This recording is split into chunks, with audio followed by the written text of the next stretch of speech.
I just filmed the intro to this video and my phone decided to restart or something for some reason and it didn't record.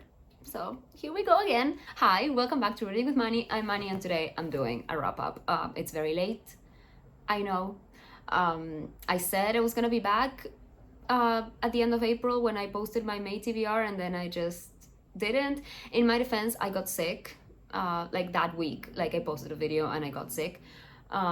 So yeah, that was fun because it was also like I'm a teacher and I have to write reports for my students, you know, as a teacher does. And it was that week and it was just, I spent the whole of the next week like catching up on things. I hate missing work because it just creates more problems, things that you have to correct later. It's just a lot.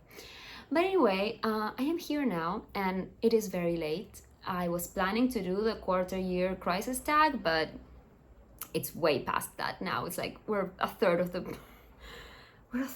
way through the year. Oh my god. Anyway, whatever. I'm just gonna wrap up all the books that I read from January to April. Okay, it hasn't been going that well for me. I've been slumping a bit. I've been reading a lot less than I read last year. I'm very behind on my Goodreads goal, but it doesn't matter. It's fine. At least I've had some pretty good books.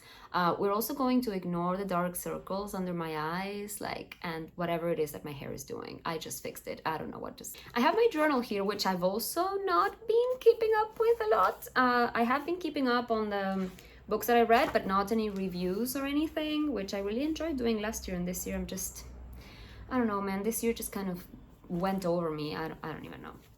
Anyway, do you like my shirt? It's like Grogu shirt. It says me watching all the drama unfold. It's a fun shirt. I'm going to watch Star Wars at the theater with like a live orchestra, like the first episode 4, let's say, A New Hope. It's gonna be so much fun. I'm so excited. Anyway, let's just get into the books. I'm probably not going to be able to go into a lot of detail with all of these because some of them, it's been a while, but I'll do my best. Let's start with January. I didn't read much in January. I did start reading Ulysses by James Joyce and it didn't happen. I read the introduction, which I found very interesting. And then I started reading it and my brain wasn't in it. I don't know. It takes a lot of brain power and it was just not happening. It was my summer holidays and everything and I thought that it was gonna be the right moment to read it, but it was not. So I didn't. I stopped reading it. It's actually still sitting on my table for some reason. I didn't put it away. I'm not gonna read it now in the year, so I should just put it away. But anyway, that was what I was trying to read at the beginning of the year, but it didn't work out. But what I did read and finish in like 2 days was Hellbent by Lee Bardugo. I'll put the picture up here. This is the second one in the Alex Stern series, the first one being Ninth House. Now I did enjoy Ninth House back when I read it in 2021. I gave it 4 stars, I think. I don't think I had liked it as much as I did Hellbent. Ninth House ends on a bit of a cliffhanger, so I was really kind of anticipating this one because I wanted to know how the story was going to go, but it just went above and beyond all my expectations. I loved it so much. I don't know why.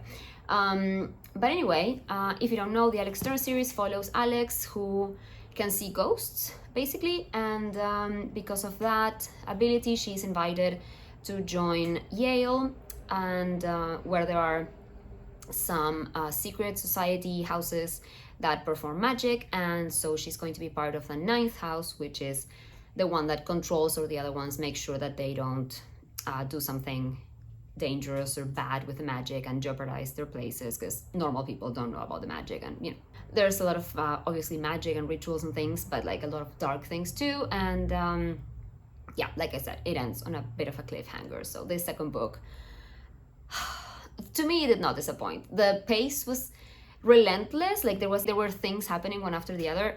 Like you felt like the characters themselves didn't have like a moment to breathe, and I don't know, for some reason that really worked for me. But we do get character development and like new relationships between the characters, kind of like a found family thing. And oh my god, Darlington, I can't. So because I don't want to go into spoilers, but yes, I really enjoyed it. I gave it 5 stars. Moving on to the other extreme, because then I read A Court of Silver Flames by Sarah J. Maas. I have a whole vlog about this, so I'm not going to go into detail, but I did not like this book. It's too long, and a lot of things happened that made me truly angry. So yes, it was still fun to read, but oh my god, I was exhausted by the end. And yeah, you can go watch that vlog and all of the ones in the series. Yeah, definitely not for me. But anyway, moving on. Those were the 2 books I actually read in January. Not very good. February though, February picked up a lot. What are you doing, little cat? February was great. I read like 9 books. So let's see if I want to do this in order or not. Okay, let's go in order. Yes, the next book I read was In the Lives of Puppets by TJ Klune. Like, I know this book came out in April, but I got an ARC. I wasn't expecting. I requested it like on a whim because I'm new at NetGalley. I wasn't expecting. My ratio is like all bad. I wasn't expecting to get it, and when I got it, I squealed. It was like, I couldn't believe it, and I devoured it, and I loved it so much. I gave it 5 stars. It was beautiful. If you don't know, In the Lives of Puppets is a retelling of Pinocchio, which is not one of my favorite stories of all time. Let me tell you, the Disney movie terrifies me, traumatized me. I have blocked most of it. I hate it. But this story was just... So it's with robots, okay? So we have this man, Gio, who lives alone in the forest, and he has a son, and his son likes finding old robots and fixing them. So he also has Nurse Ratched, who was like a nurse robot, but you know, she has some like psychopathic tendencies. She was the best character. I loved her so much. And then there was this like paranoid, anxious little Roomba called Rambo. Like, oh my god. And then one day they find this other robot who starts a whole chain of events in which then the son has to go looking for Gio, the father. That's all I'm gonna say. It's just... it's so beautiful. Like, the found family trope is like, as always with TJ Klune, the best. And there's like a tiny, subtle queer romance also, and it's just... it's also heartwarming. I cried. It was beautiful. I definitely... I'm going to reread this soon because I read it as an ARC, and now I want to like read the physical copy when I get it. It's just... I love it so much. Yes, go read it. It's out now. Go, enjoy. TJ Klune, man, beautiful. Then I read Beach Read by Emily Henry. I actually read this physically because my sister lent it to me, but I already gave it back to her. I read this in one sitting, and it's not a short book. It's a romance, but it's not a short book. But I read it in one sitting. I don't know what came over me that afternoon, and I really enjoyed it. I gave it 4 stars. I wasn't expecting to like it as much. I did read it because my sister recommended it. I think it came up in my game that my sister had to recommend the book. And I really enjoyed it. If you don't know, it's about 2 writers. The girl, I can't remember their names. The girl, the woman is like a romance, women's fiction writer. And the guy is like, I don't know, literary fiction kind of thing, like American novel, whatever. And what is my cat doing? Anyway, they both end up being neighbors at a lake house. Adjoining lake houses while they're trying to write their next novel, and they're both kind of going through some writer's block or whatever, and then they come up with a bet in which they will each try to write a novel in the other's genre. So he will try to write a romance, and she will try to write like a serious... They do go over that argument of it, and it's pretty interesting how like women's fiction is like, what is that? But anyway, and obviously romance ensues. They did know each other back in college, and they didn't like each other, or she didn't like him. I don't know. I can't remember now all the details, but I thought it was really good. I really liked the relationship and how it developed, but also like their characters themselves. Like they had other things going on apart from the romance, which I enjoyed, and I thought it was great. And it actually made me cry a couple of times, so it was good. It was an enjoyable read.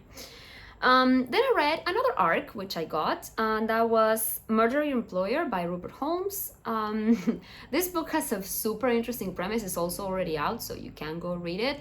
It's a book about this secret school that teaches you how to murder someone, like how to commit the perfect murder, but it has to be like a justified murder, like it has to be like the last resort. And it has to benefit society as a whole and not just you or something like that. Anyway, so you have to submit like a whole thesis. But the book is told as if it was a manual, because the school is now out in public, let's say. And since not everyone can attend, they were like publishing different manuals, like in different courses, telling you the stories of previous students and their how they got on with the classes and like who they had to murder and everything like that.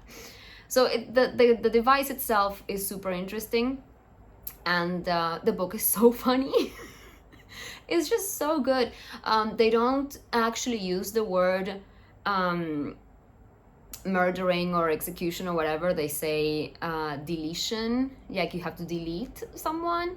And I don't know, it's just a lot of fun. And we follow 3 different stories in it, and it's set in the 60s, I think, so it also gives it that vibe as well. I don't know, it was super good. I loved it so much. I gave it 5 stars. Again, definitely getting a physical copy at some point, so I can reread it, because I thought it was a lot of fun.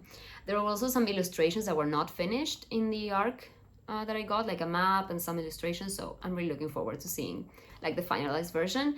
But it was great. It was a lot of fun. It's funny because it's not a murder mystery, because you already know who who is getting murdered and who is the murderer, but you just want to know how they're gonna pull it off. It's great. I really enjoy that one. Then I have an actual physical book to show you. I read Crossings by Alex Landragin. I still don't know how to say the author's name. Anyway, this is such an interesting book. I gave it 5 stars. This is 3 stories, right? But they're all interconnected, and you can actually read this book in a different page order. Like it tells you like an alternate sequence in which you can read this book. So you start in page 150 and then you go on from there. And at the end of each section, it tells you like what page you should go to continue reading it in that way. You could also read it like normally, but I chose to read it in the jumping around sequence, and it was so great because like you get to keep in mind the 3 stories as you go, and you can like see how they're connected. They're so great. And the first section is historical fiction, and we have Charles Baudelaire writing like a ghost story, and like but in like the first person. He's like telling, it's like his own story, like something that happened to him, let's say. And then second part is kind of like a detective noir romance thing in which we follow Walter Benjamin while trying to escape France, Paris, before the Nazis arrive and occupy the city. And he meets a strange woman there. That's all I can say. And then the last part is this woman who lives on an island, I think in the Pacific, and it's like 17th century or something, 18th, 17th century, and in their tribe, people can cross into different people, let's say. I can't really say much more about it without spoiling the whole thing. It's just, I loved it. I thought it was great, and it was done in a very clever way, and reading it, jumping around, really helps to like see the connection between the stories and keep it all in your mind. I thought it was great. So 5 stars. Next, I read another arc. It's called Once Upon a Waking Dream by J.S. Bailey, I think. I'll put the picture up here.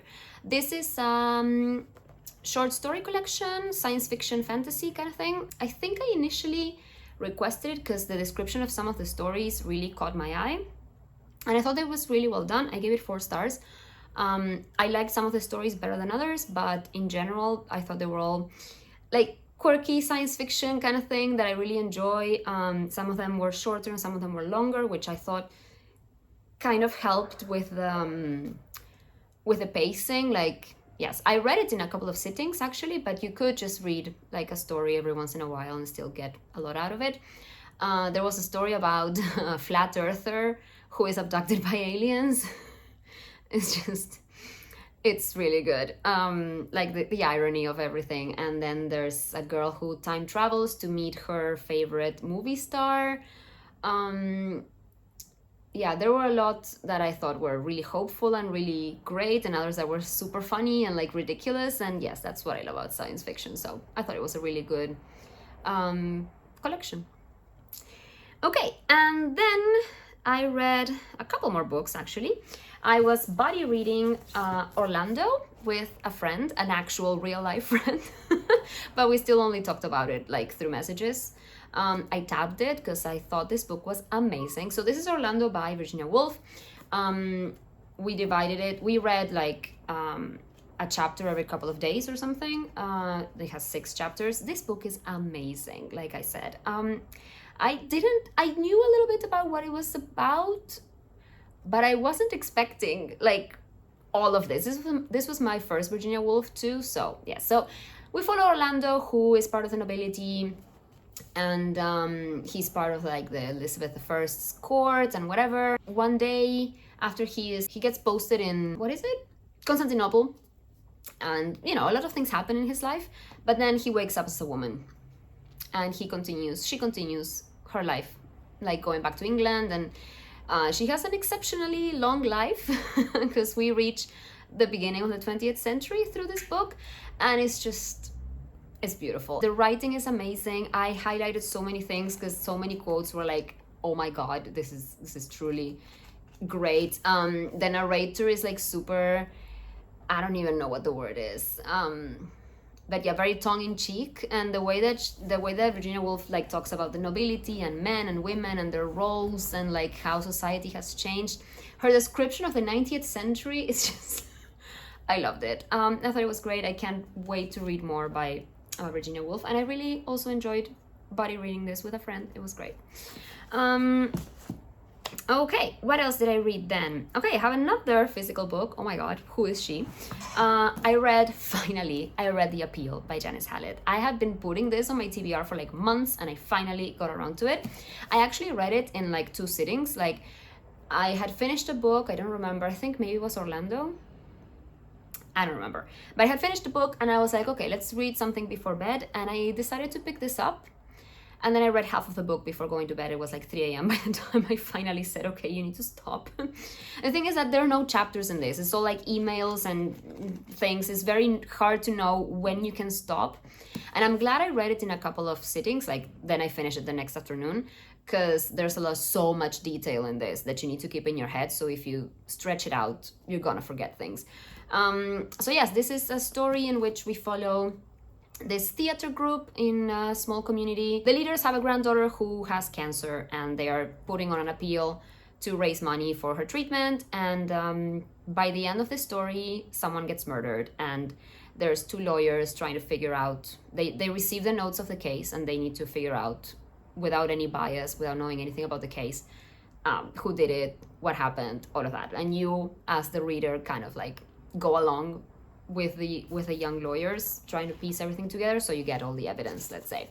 I thought it was really well done. I gave it 4 stars because I still don't think that people would send emails to talk about some of the things that happen in this book. Like, they would use text messages.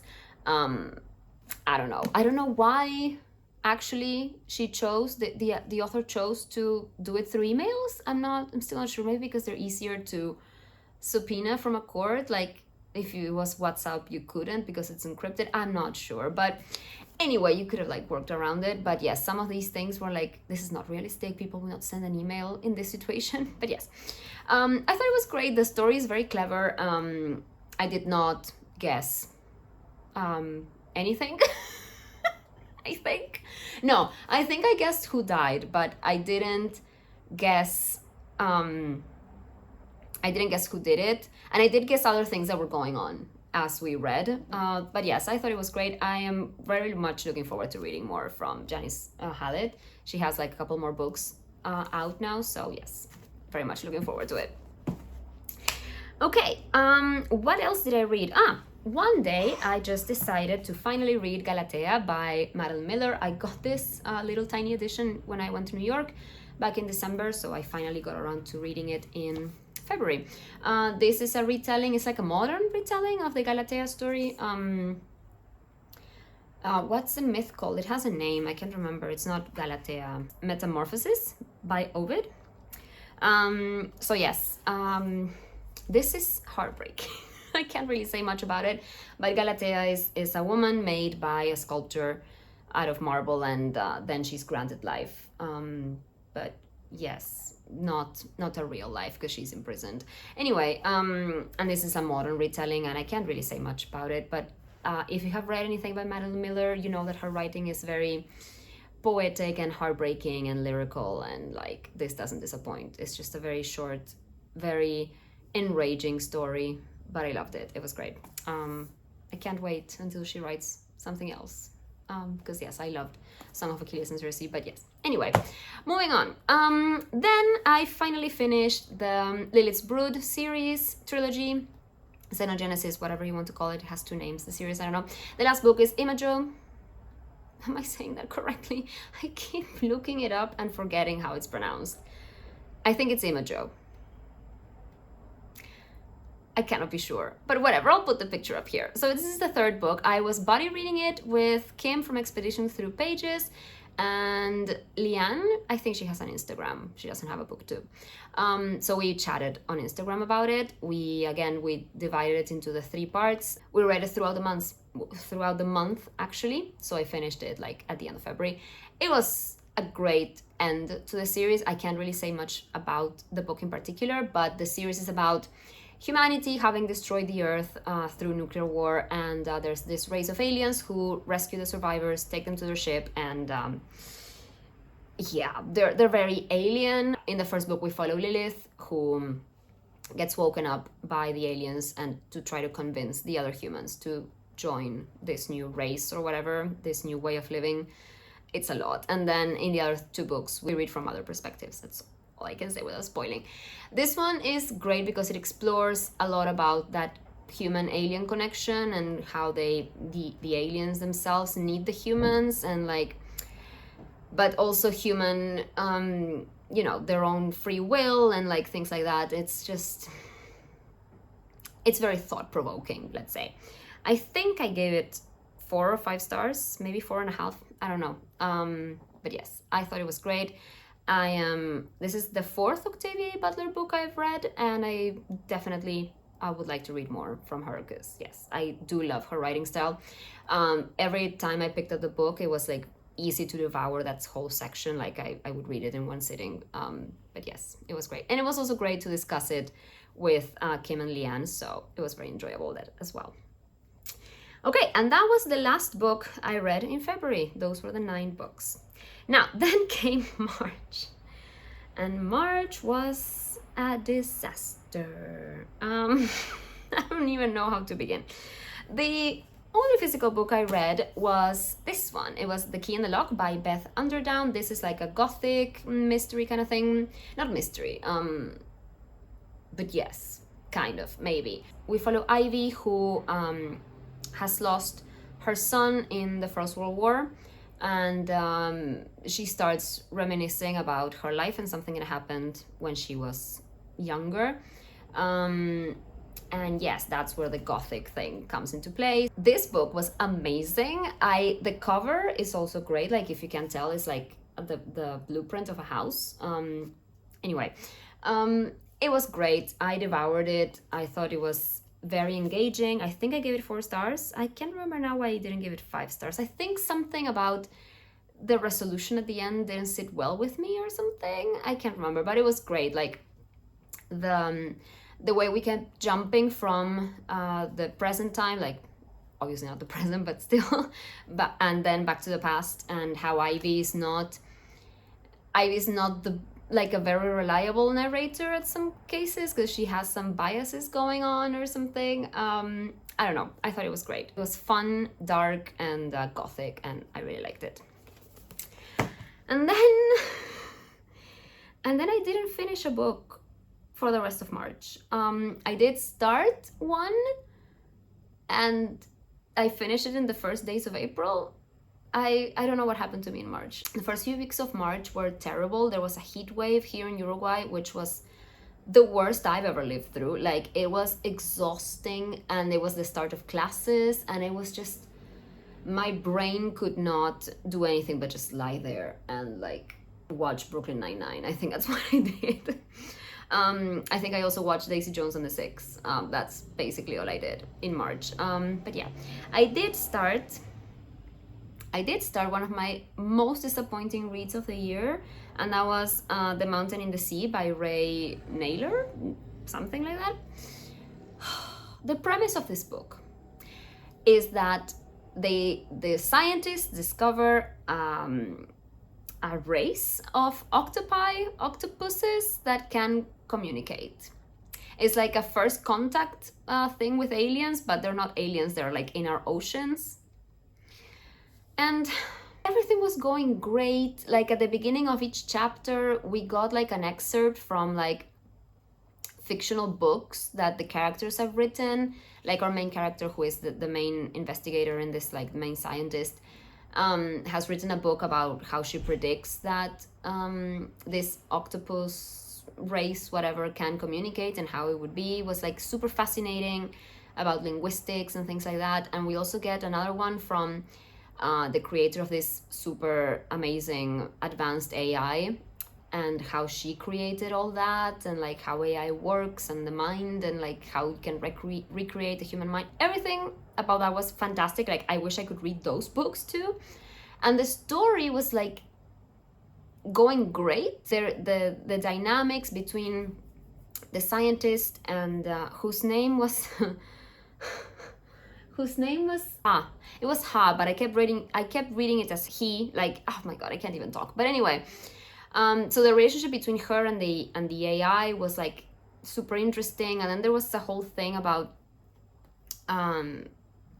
some captive people on a boat, which is also run by AI. This is in a future world, obviously, where things have gone really, really badly for humans, for people and the environment and whatever.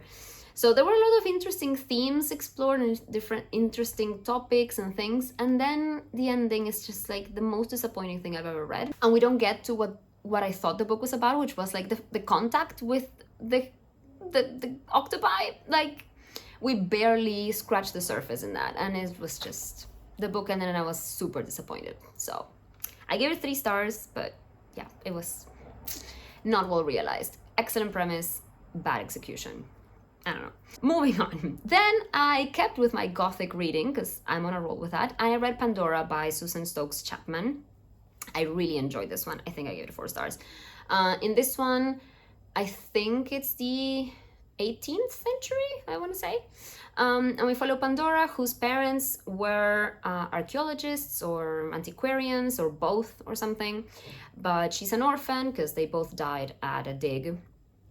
An accident that happened. She was also there when she was a child, and now she lives in the old antique shop in London with her uncle, who is not good. He's selling fake stuff and whatever, and she wants to create jewelry, but obviously she's a woman, so her designs would not be that much accepted because she's a woman.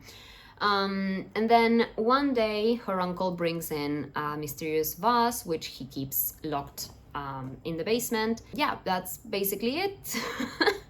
Obviously, it's it's not a retelling, but it's inspired by the Pandora myth, obviously.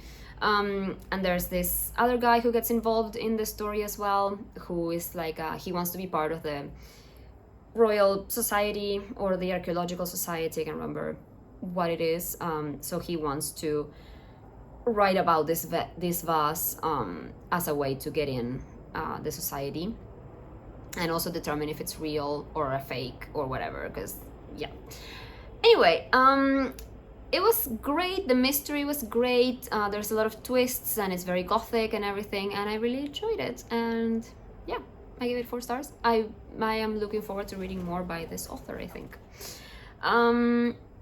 Then I read another arc. This one was Kill Your Darlings by L.E. Harper. This one is difficult to talk about. I requested it originally because the premise is like an author who gets thrown into her actual fantasy world. She wakes up there one day and she meets her characters and whatever. And it's like a high fantasy kind of thing. But it was super hard to read. I do recommend checking trigger warnings if you're interested in this book, because it's a lot of talk about depression and self-harm, heavy stuff. It's very hard for me to talk about it because it's very personal, I guess. Like the book feels like a very personal thing, and I think that if I had read it when I was younger, I would have gotten a lot more out of it. I think I'm in a stage in my life where, the things that the author goes through in this story are quite relatable, like feelings of failure and like, not being good enough and, depression in general. But yes, I thought it was, I was having trouble connecting to the characters and like what was happening in the story for a bit. And then by the end, I finally got what the author was trying to do, and I thought it was really well done. But yes, I ended up giving it 4 stars. I think it's probably like 3.5 for me, but I rounded it up for Goodreads. And then I think, no, that wasn't the last book I read in April. Then I read another Gothic literature kind of thing. I read The Secrets of Hardwood Hall, I can't talk, by Katie Lumsden.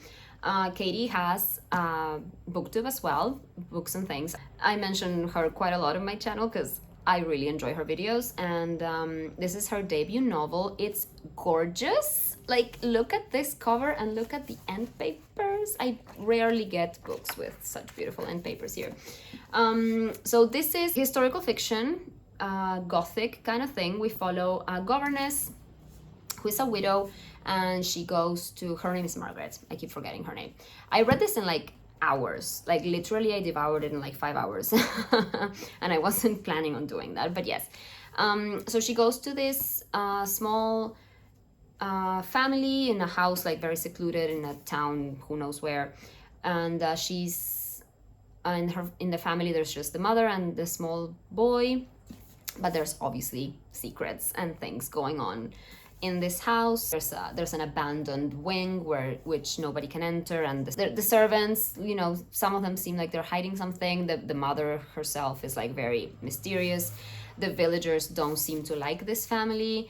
So yes, there's like a whole lot of things going on, and I thought this was extremely well executed. Like it's inspired by typical Gothic literature like the Brontes, for example, and yes, I thought this was fantastic. I gave it 5 stars. Like I said, I started it one afternoon thinking, okay, I'll just read the first few chapters. I devoured it. I couldn't put it down. It was great. So yes, highly recommend this book if you are into like Gothic literature. Yes, love it. Just yes. Okay, what else did I read in April? I finished a couple more books in April, actually. Okay, I read another arc. I'm getting that ratio up. I read Leeward by Katie Daesh? Again, can't be sure. This is Master and Commander, but I haven't read Master and Commander. They're like 20 books. But if you've seen the movie, it's like that. We follow Hiram, I think his name is. He's a veteran of the Napoleonic Wars, and he was badly injured there, and he gets a new command going to like the Leeward Islands, like Antigua and all of those islands there. But once he gets there, they tell him that he has a new assignment. He has to follow a ship who has mutinied, and he has to bring the mutineers to justice and find the ship and recover everything. So he takes command of this new ship, the Scylla. He has to navigate having a new command and, getting to know the new sailors and everything. And there's a very subtle gay romance going on there, which I really enjoyed. And yeah, I thought it was really well done. The descriptions of the ship itself and sailing and everything must have taken a lot of research because it felt very accurate. Again, I'm no expert, but I have read quite a few books set on ships. And I keep forget, like every time I read one of these, I forget that I know so much vocabulary, but then it all starts coming back to me. But it always takes like a bit of like getting used to the whole vocabulary language thing that they use. But anyway, there was a couple of things that I wasn't very convinced on. Like they used the first names a lot for the period, I think, when they would have used their rankings or their surnames or whatever instead of like first name. They wouldn't be on first name basis. That was the only thing that kind of threw me off by being historical fiction. I was like, this doesn't feel very accurate. But the rest was excellent. That's all I can say about the writing. The rest was absolutely fantastic. I gave it 4 stars. And I read in the author's note that it's going to be a series, so there's going to be more books in this. So I am very much looking forward to it because, like, yes, the romance was like very not in the forefront of the story. Like there's a lot of things going on, like everything that you can imagine that can happen to a ship chasing another ship through the Atlantic can happen, like storms and becalming and battles, like everything happens, and it was great. It was a lot of fun. If you like that sort of thing, highly recommend. I think it's out now as well, so you can go check it out. And the last book I read in April was Lavender House by Lev A.C. Rosen. I guess that's how you say the name. This is set in the 50s in, I want to say San Francisco? Yes. And it follows this policeman who gets outed. He's at a gay bar or whatever, and the police raid the bar, and so he's removed from the force because, yes, it was the 50s. And he gets hired to investigate the death of the owner of this soap company, who the police say was an accident, but her wife, well, they're not actually married, but her partner thinks that it wasn't really an accident.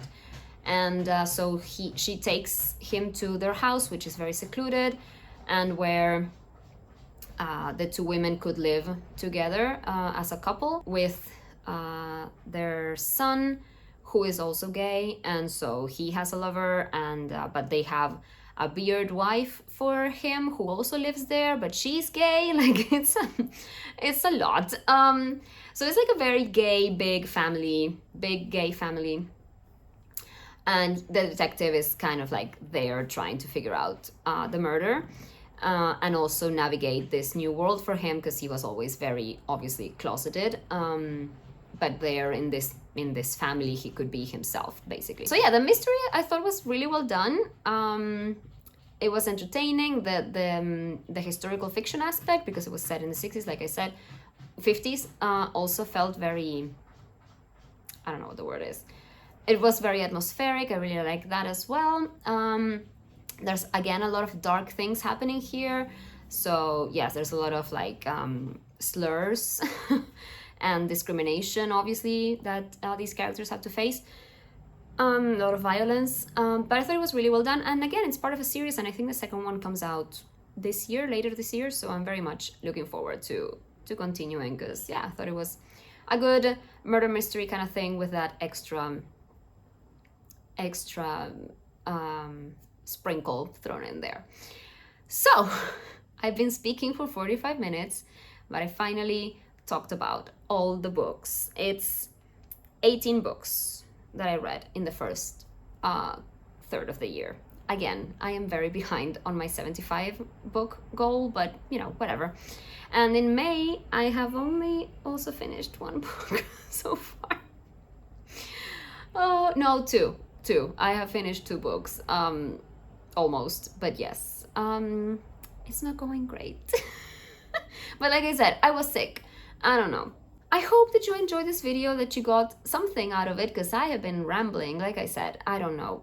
We'll see how I edit this. Do let me know if you have read any of these, what you thought of them, or if you're intrigued about any of these, so we can discuss them in the comments. And yes, hopefully now for real, I am back. I won't get sick again, or you know, whatever. And I have been vlogging May, sort of. We'll see what comes out of it. And yes, I should film my TBR for June soon. I am planning on taking part in a readathon that is very complicated, so we'll see how that goes. That's it for me. Leave a like if you enjoyed the video, subscribe if you want to, and you can see more of these rambling messes. But yeah, I'll see you in the next one. Bye, happy reading.